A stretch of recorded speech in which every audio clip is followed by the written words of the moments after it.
What's up, guys? Today we're doing a roof. I want to show you guys a couple of things that you guys need to keep in mind when you guys are, if you ever have to replace your roof. It's a common scam what they do. You can see this roof is really rough. Like, it needs a lot of work.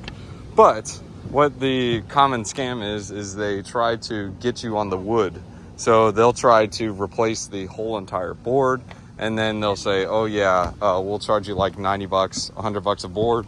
And their incentive is to replace as many boards as they can to juice the amount on the roof. So let's say you get a quote for a roof for like 15K or 10K. They'll be able to increase that price by like 60% just by saying, yeah, the wood's bad, and you can't really confirm or deny, especially if you aren't watching it. But as you can see here, there's no issue with several of these boards. I mean, there are some of them that do need replaced and several areas that are rotten, but for the most part, you shouldn't have to replace full boards. So like down here, for example, instead of replacing the entire board, this is all across the drip edge of the house. Instead of replacing the entire board, we cut the amount of boards that we had to replace in half, because what we did is we just replaced the half sections that needed done. Now, the fascia is also another scam. What they'll try to do is they'll try to replace all your fascia.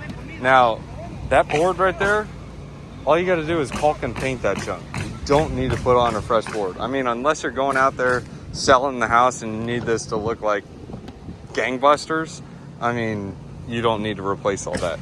But boards like this, where it's absolutely roasted, this is something that you cut out. But like over here, that's fine. But then when you get down here, replace that. You can save that board. You don't see all that stuff. You only see the front of the fascia. Now inside here, you don't need to replace all this wood.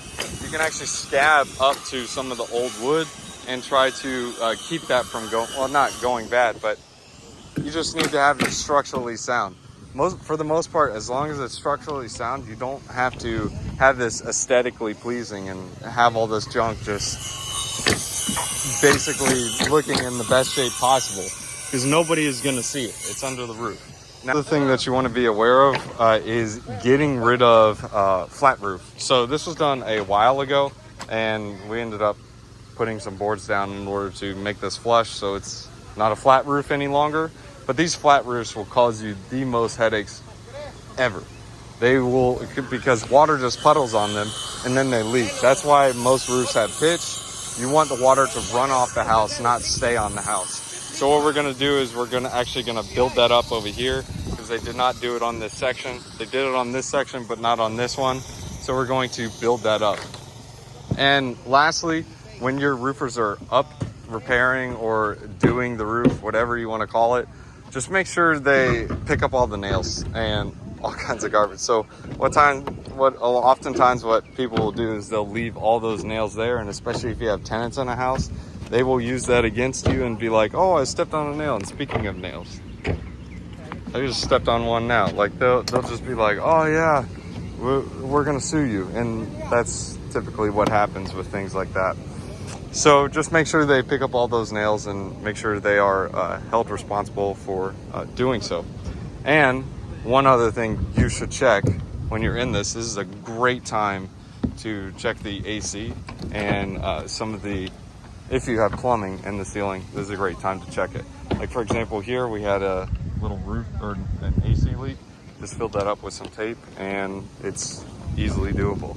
All you need is some silver tape on it. Not duct tape, but some silver tape on it. Anyways, guys, thanks for watching, and hopefully you guys don't get scammed by some roofers. Two other things. Let's talk about material. This is GAF. This is considered one of the best of shingles. So you want to go with the best in quality if you are trying to compare quotes. Like, if you are comparing a shingle quote for GAF and then a cheaper quality shingle, then those are not comparable quotes. The lifetime or the warranty on this type of shingle is 25 years. So, I mean, obviously it's up to the warranty and the company staying in business to be able to do that. But in general, if you are comparing quotes, you want to make sure you have one that is comparable to others. So like, you can't compare a GAF shingle quote to one that's inferior quality of the shingle material. So just one other thing to keep in mind.